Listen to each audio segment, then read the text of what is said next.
Pagbasa mula sa sulat ni Apostol San Pablo sa mga taga-Roma. Mga kapatid, tayo'y marami ngunit nabubuo sa iisang katawan ni Kristo at isa't isa'y bahagi ng iba. Yamang mayroon tayong mga kaloob na magkakaiba ayon sa kagandahang loob ng Diyos sa atin. Gamitin natin ang mga kaloob na iyan. Kung pagpapahayag ng kalooban ng Diyos ang ipinagkaloob sa atin, ipahayag natin ito ayon sa sukat ng ating pananampalataya. Kung paglilingkod, maglingkod tayo. Magturo ang tumanggap ng kaloob na pagtuturo at mangaral ang may kaloob na pangangaral. Kung pag-aabuloy, mag-abuloy ng buong kaya. Kung pamumuno, mamuno ng buong sikap. Kung nagkakawang gawa, gawin ito ng buong galak. Maging tunay ang inyong pag-ibig, kasuklaman ninyo ang masama, pakaibigin ang mabuti. Mag-ibigan kayo na parang tunay na magkakapatid. Pahalagahan ninyo ang iba ng higit sa pagpapahalaga nila sa inyo. Magpakasipag kayo at buong pusong maglingkod sa Panginoon. Maggalak kayo sa inyong kapighatian at laging manalangin. Tumulong kayo sa pangangailangan ng mga kapatid. Ibukas ninyong lagi ang inyong pinto sa mga taga-ibang lugar. Idalangin ninyo ang mga umuusig sa inyo. Idalangin pagpalain at huwag sumpain. Makigalak kayo sa mga nagagalak. Makitangis sa mga tumatangis. Magkaisa kayo ng loobin. Ang salita ng Diyos. Salamat sa Diyos. Sa iyong kapayapaan, Diyos ko, ako'y alagaan. O Panginoon ko, ang pagmamataas, tinalikdan ko na at iniwang ganap. Ang mga gawain na magpapatanyag, iniwan ko na rin, di ko na hinangad. Sa iyong kapayapaan, Diyos ko, ako'y alagaan. Mapayapa ako at nasisiyahan tulad niyong sanggol sa bisig ni inay. Sa iyong kapayapaan, Diyos ko, ako'y alagaan. Kaya mula ngayon, ikaw o Israel, sa iyong Panginoon magtiwalang tambing. Sa iyong kapayapaan, Diyos ko, ako'y alagaan. Ang mabuting balita ng Panginoon ayon kay San Lucas. Noong mga panahong iyon, sinabi kay Jesus ng isa sa mga kasalo niya sa hapag, "Mapalad ang makakasalo sa hapag sa kaharian ng Diyos." Sumagot si Jesus, "May isang lalaking naghanda ng isang malaking piging at marami siyang inanyayahan. Nang dumating ang oras ng piging, inutusan niya ang kanyang mga alipin at ipinasabi sa mga inanyayahan, 'Halina kayo, handa na ang lahat.' Ngunit nagdahilan silang lahat. Ang sabi ng una, 'Nakabili ako ng bukid at kailangan kong puntahan. Kayo na sana ang bahalang magpaumanhin sa akin.' At sinabi ng isa, 'Nakabili ako ng 5 pares na baka at kailangan kong isingkaw para masubok. Kayo na sana ang bahalang magpaumanhin sa akin.'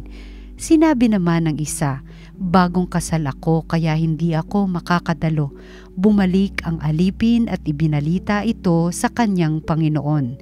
Nagalit ito at sinabi sa alipin, 'Lumabas kang madali sa mga lansangan at makikipot na daan ng lungsod at isama mo rito ang mga pulubi, mga pingkaw, mga bulag at mga pilay.' Pagbabalik ng alipin ay sinabi niya, 'Panginoon, nagawa na po ang iniutos ninyo, ngunit maluwag pa.' Kaya't sinabi ng Panginoon sa alipin, 'Lumabas ka sa lansangan at mga landas at pilitin mong pumarito ang mga tao upang mapuno ang aking bahay. Sinasabi ko sa inyo, isa man sa mga unang inanyayahan ay hindi makatitikim ng aking handa.'" Ang mabuting balita ng Panginoon. Pinupuri ka namin, Panginoong Hesukristo. Magandang araw mga minamahal naming kapatid kay Jesus. Ako po si Father Paul Jacome from the Archdiocese of Manila. Halina po't samahan natin ang isa't isang magnilay sa salita ng Diyos, salita ng buhay. Napakaganda po ng araw na ito, lalo't higit ipinagdiriwang po natin ang paggunita sa isang butihing ring santo na malapit po sa puso naming lahat, si San Carlos Borromeo. At akmang-akma rin po yung pagbasa sapagkat sa Ebanghelyong ating narinig, ito po'y pumapatungkol sa isang pagtawag, sa isang paanyaya na ibinibigay hindi lang para sa isa, kung hindi para sa lahat. No? Naalala ko po nung mga kabataan ko rin po, nung panahon na usong-uso pa po yung panonood ng sine. Pag umuupo po kami, bago magsimula yung ating palabas, naalala ko yung commercial ad na paalala ng MTRCB. No?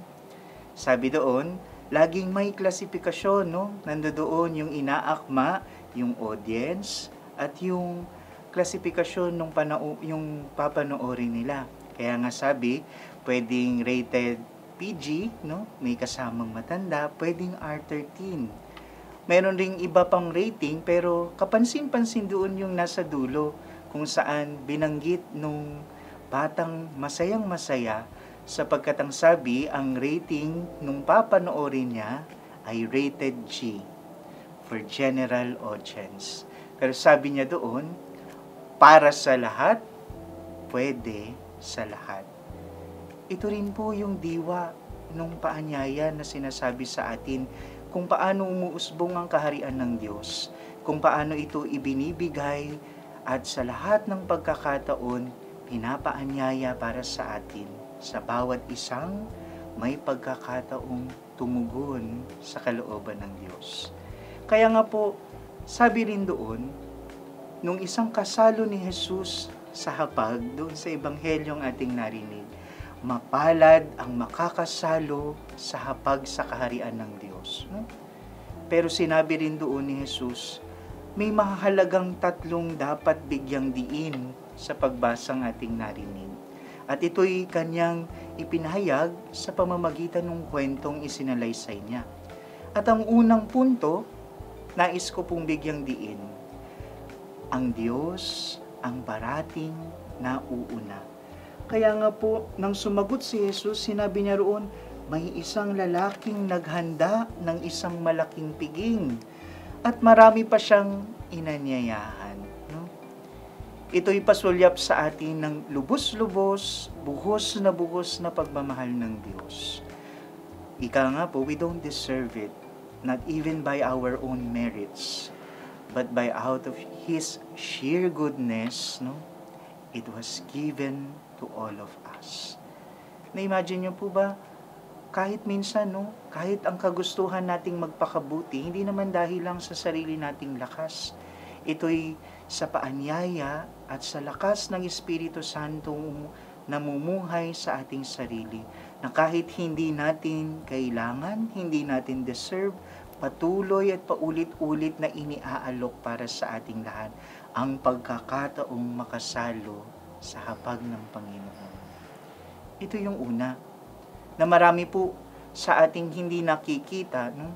Maraming biyaya ang patuloy na ibinibigay kahit hindi naman natin hinihingi. And many of our grace-filled moments began with the will of God and continuously being poured upon us out of His sheer goodness. Ito yung una. Sa Diyos lahat parating nagsisimula. Ikalawa, mga minamahal kong kapatid, sinabi rin doon, walang pilitan. Hindi tayo pinipilit po ng Diyos. Sa katotohanan, kung mayroon man tayong isang maaalay sa harapan ng buhos at lubos na pagmamahal ng Diyos, ito yung kalayaan ng ating pagpili. Kaya nga po, napansin niyo sa Ebanghelyo, ang daming inanyayahan. Marami rin silang dahilan. Pero makikita natin sa napakarami pong tagpuan sa Ebanghelyo rin, sinasabi roon, ang sino mang nagnanais sumunod sa akin. No?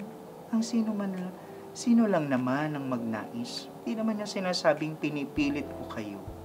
Kasi ang sabi nga po ng kapatid kong pari, no? Ganoon na lamang yung pagmamahal ng Diyos, na sa harapan ng kanyang pagmamahal na lubos-lubos, maaari pa rin natin itong tanggihan.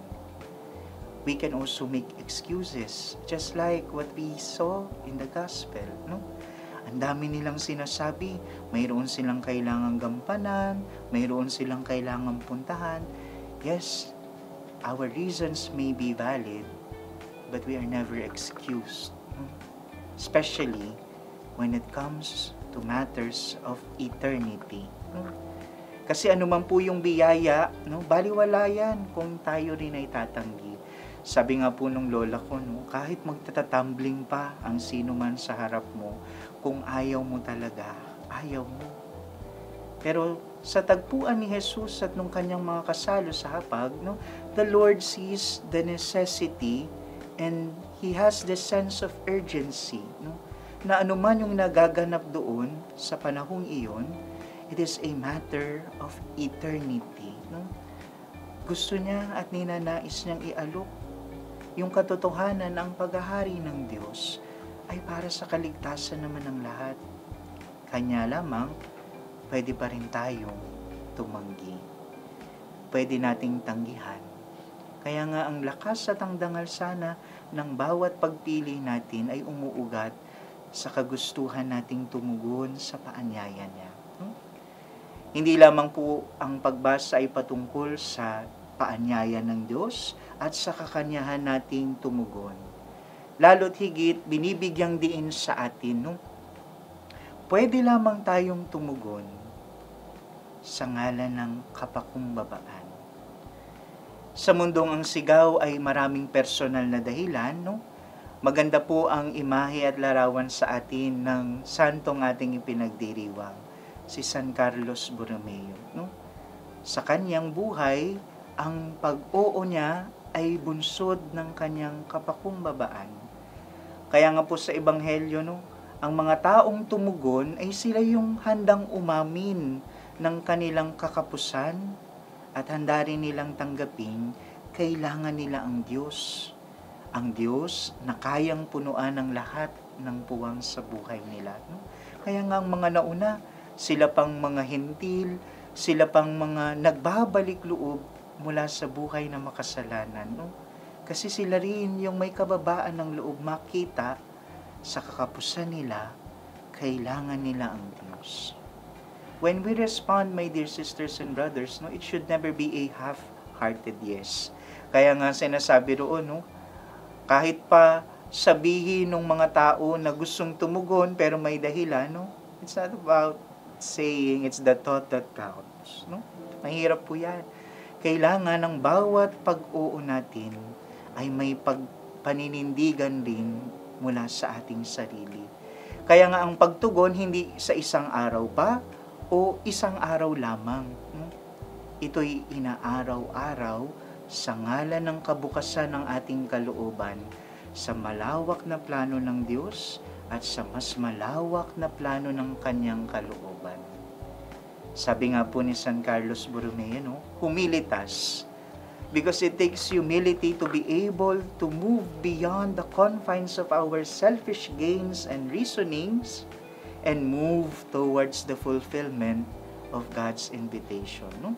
Ang kaharian ng Diyos ay naisa sa katuparan din ng mga taong bukas palad na tumutugon sa pangangailangan ng iba, no? Tanyag po sa atin yung storya ni San Carlos nung panahon ng pandemya. Bakit? Sapagkat nung panahon ng pandemya sa loob ng Milan, no, maraming tao, marami ring mga sahanay ng mga kaparian at kardinal yung lumikas na. Marami nang tumakbo mula sa kanilang nais gawin at gampanan. Yung iba rin, kahit sa paanyaya ng napakaraming mga tao, kahit sa harapan ng napakarami nilang panaghoy, natulungan sila, lumikas pa rin yung mga pari. Ano ang sabi ni San Carlos Borromeo, no? Sabi niya, we have only one life and we should spend it for Jesus Christ and souls. Not as we wish, but at the time and in the way God wishes. At habang sinasabihan niya yung mga pari, no, sabi doon niya, do not be so forgetful of your priesthood as to prefer a late death to a holy one. Kasi noong mga panahon na yun, gusto nang nila na mabuhay sila, ngunit sa harapan ng paanyaya na ibigay ang buhay nila para sa mga nangangailangan, marami ang lumikas. Pero marami rin po ang tumugon.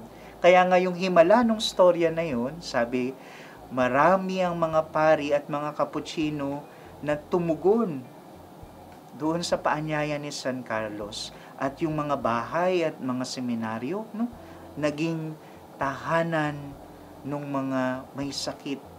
Naging parang emergency hospital. Pero alam niyo po, pagkatapos nung sakunang iyon, wala ni isa man daw po sa mga kasamahan ni San Carlos ang nawala. Pero doon sa mga hanay ng mga lumikas na mga kaparian at nun sa mga naging makasarili, marami ang nagkasakit, marami ring nagsimatay. Mga minamahal kong kapatid, ang panawagan inilalaan sa lahat ng pwede at sa lahat kinakailangan po ng pagtugon. Ngunit ito'y mangyayari lamang sa ganap at bukas na kababaan ng loob. Sa panalangin nawa ni San Carlos, pagkalooban tayo ng Diyos ng grasya ng kababaang loob na tumatalima sa kalooban ng Diyos na parating nag-aanyaya. San Carlos Borromeo, ipanalangin mo kami. Amen.